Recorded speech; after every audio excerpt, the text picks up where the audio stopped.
to another video. Today I'm going to be showing you how we can take an ident from looking something like this to something that looks like this. When creating an ident inside of After Effects, there are many different effects that you can use to take your ident from looking something simple, even if it's just as simple as a couple letters bouncing in, to making it looking super clean. And I'm going to show you 4 different ways that we can take this ident right here and make it cleaner. So let's take a look at what we have so far. So I've just created a pretty basic bouncing in ident like this, and it's pretty basic. If you put this on the front of your video, probably wouldn't look too good. So a couple things that we can do to improve this is, number 1, we can add the echo effect.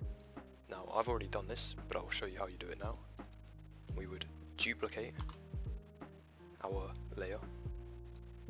Underneath this, we would then type up in our effects and presets echo, and would bring in this echo down here, but I've got a preset, so I'm going to put this preset in the description as well.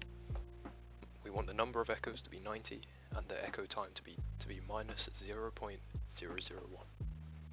Decay 1, starting intensity 1, and echo operator maximum. And right now, if I turn off the alpha channel, again, it still looks a bit boring. So what you can do here is type up fill, and we're going to drag in the fill effect. What this does is it adds a bit of colour behind the effect, but as you see right over here, it doesn't add it like a drop shadow. So for example, for Pepsi, the colours of a Pepsi is blue, so I'm going to set this one to blue.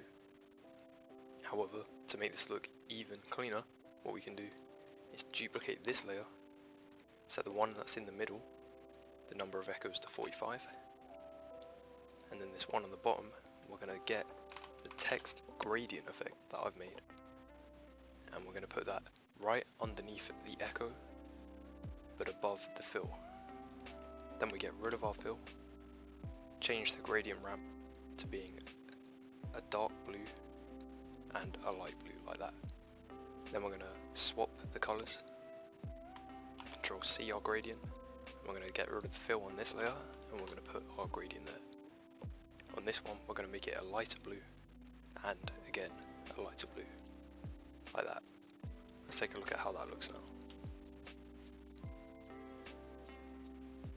What we're next going to do to take this one step further is we're going to pre-compose these 2 bottom layers together, like that. Once we've done that, we're going to be typing in our effects and presets, deep glow, like that, and we're going to drag that onto our bottom layer.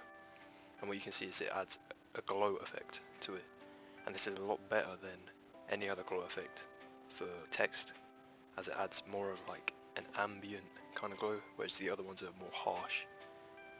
So I like these settings that I've got right now, which is 0.95 and 104. So if you want to copy these settings, make sure that you click for the unmult layer to be ticked, because otherwise when you make it an alpha channel, it won't be there. So make sure you have that selected. Let's look at what we've got so far.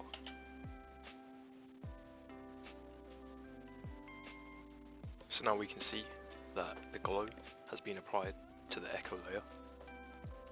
So behind this white text we now have a glow, and again this makes an ident go from looking pretty basic like this to looking very clean.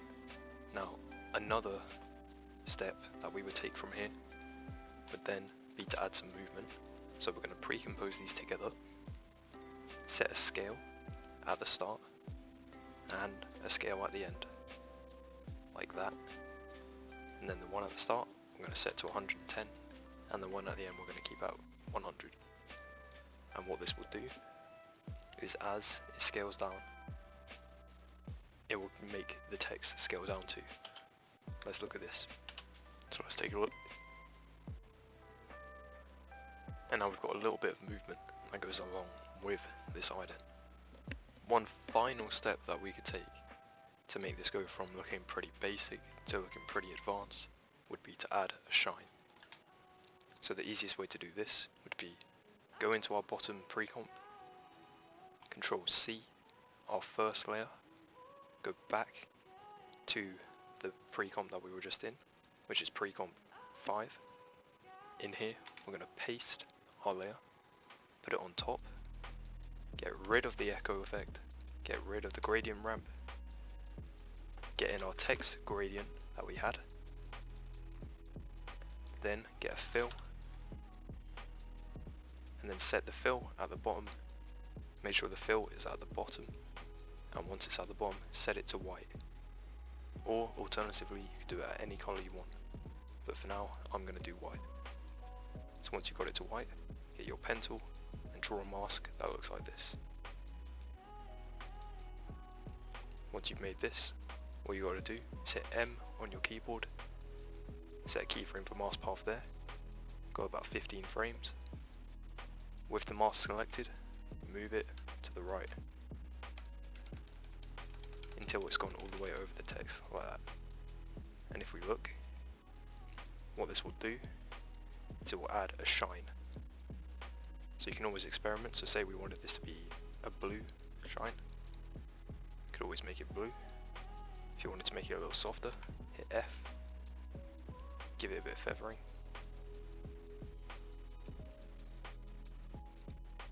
So let's make that white. So let's see how that shine looks.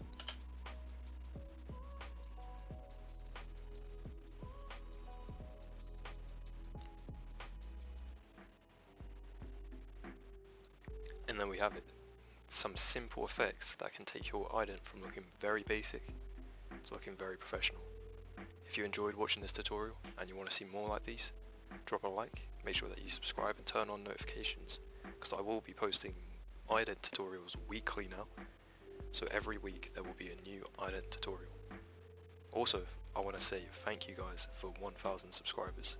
I did not expect to hit it as soon as we did, but it's given me more motivation to pump out content like this. Make sure as well to drop down in the comments any kind of ident that you would want to see me cover. Other than that, I will see you in the next video. Thanks for watching and goodbye.